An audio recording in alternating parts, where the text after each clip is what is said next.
छठवां क्वेश्चन है कि यदि ए बी और सी त्रिभुज ए बी सी के अंतः कोण है, ठीक है ना, अंतः यानी कोण अंदर बनते हैं वही, तो दिखाइए कि sine A B plus C upon two बराबर कोस ए अपॉन टू। ठीक है ना, बिल्कुल बहुत आसान सवाल है, कठिन नहीं है। हमें क्या दे रखा है, हमें जो दिया हुआ है वो लिख दो। सबसे पहले तो हमारे पास जो चीज़ उपलब्ध है उनको लिख लो, है ना। हमारे पास क्या दिया हुआ है, हम देखते हैं कि हमें दिया हुआ है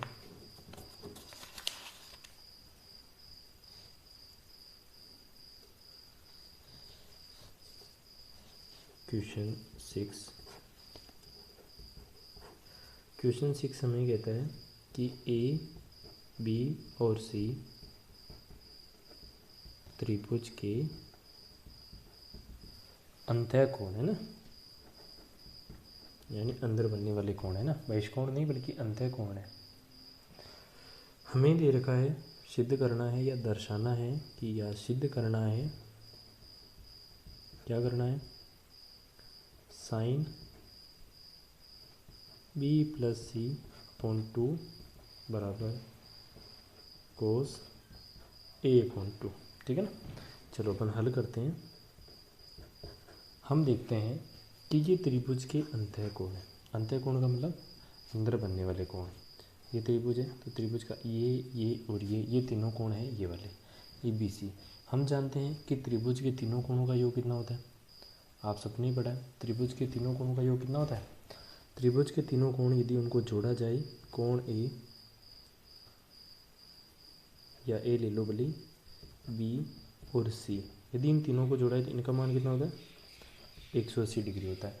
अब ये मैं यहाँ लिख सकता हूँ कि भाई त्रिभुज के तीनों कोणों का योग बराबर 180 डिग्री। ठीक है ना, इस वजह से हमने ये चीज़ ली है। ठीक है, यहाँ तक ओके। देखो अब अपन क्या करते हैं कि हमें बी और सी चाहिए केवल, तो बी और सी को यहाँ रहने दो, बाकी मान को पक्षांतरित कर दो। तो हमें क्या प्राप्त होते हैं, बी प्लस सी बराबर 180 माइनस कौन सा कोण आ जाएगा, ए पक्षांतरित किया तो ए आ गया।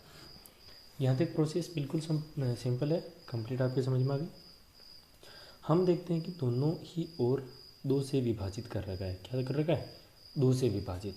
तो हम भी क्या करते हैं कि हमारे जो दोनों पक्ष हैं उनको 2 से विभाजित कर देते हैं ना। दोनों पक्षों को 2 से विभाजित करने पर, है ना, विभाजित करने पर देखो विभाजित करें तो क्या हुआ, बी प्लस सी में भी आपको 2 का भाग देना है और 180 माइनस ए में भी 2 का भाग देना है। ठीक है ना, अब देखो इनको अलग अलग भी लिख सकते हैं अपन, 180 के में भी 2 का भाग, ए में भी 2 का भाग, या बी में भी 2 का भाग, सी में भी 2 का भाग। लेकिन इधर देखते हैं कि हमें बी और सी साथ में चाहिए, तो इसमें कुछ नहीं करना, ये ए बटे 2 ही चाहिए। इसका मतलब दोनों को अलग कर लेते हैं। अलग करो तो B plus C upon to, इधर क्या हो गई 180 अपॉन टू माइनस ए अपॉन टू। ठीक है, 2 का भाग दिया, कितनी बार गया, 90 बार गए।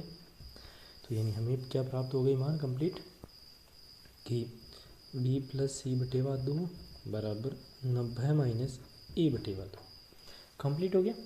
अब चूँकि हमें साइन और कोस प्राप्त करना है, तो अपन क्या करते हैं, साइन है इधर, तो अपन क्या करते हैं, दोनों ही मानों को साइन से गुणा कर देते हैं ना। तो लिख दो, दोनों पक्षों को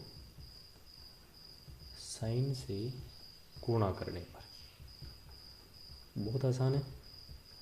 दोनों पक्षों को साइन से गुणा करो, तो इसको भी साइन से गुणा करो, तो sine B plus C upon 2 आ जाएगा, और आगे वाला मान क्या आ जाएगा, साइन 90 माइनस ए अपॉन 2। बिल्कुल सिंपल है, कोई दिक्कत नहीं इसमें। अब देखो यहाँ सबसे मेन बात आती है, यहाँ क्या आती है, इस मान में तो कोई समस्या नहीं कि हमें जो चाहिए वो मान आ गया, उसमें कोई दिक्कत नहीं। इस मान में क्या है, साइन 90 माइनस ए बटे 2। तो आपने अपन ने पढ़ाई है त्रिकोणमितीय अनुपात में कि कहीं पर भी साइन 90 माइनस ए आए तो वहाँ क्या लिख सकते हैं, क्या लिख सकते हैं, कोस ए, यानी इसकी जगह, इस दोनों की जगह तो क्या आ जाएगा, कोस आ जाएगा, और एक ही जगह जो मान है वो इसके साथ इंक्लूड होता है, ये होता है ना अपना, कंप्लीट है, उसमें कोई दिक्कत है ही नहीं। तो क्या हो जाएगा यहाँ पे, इस जगह पर क्या हो जाएगा, क्या हो जाएगा देखो आराम से, तो ये तो अपनी जगह ही है कि साइन बी प्लस सी बटेवा 2, इधर क्या आ जाएगी साइन की जगह कोस, और ए की जगह क्या आ जाएगा, ए की जगह हमारे पास क्या है, ए बटेवा 2 है, अर्थात इधर ये मान प्राप्त हुआ, इधर ये मान प्राप्त हुआ।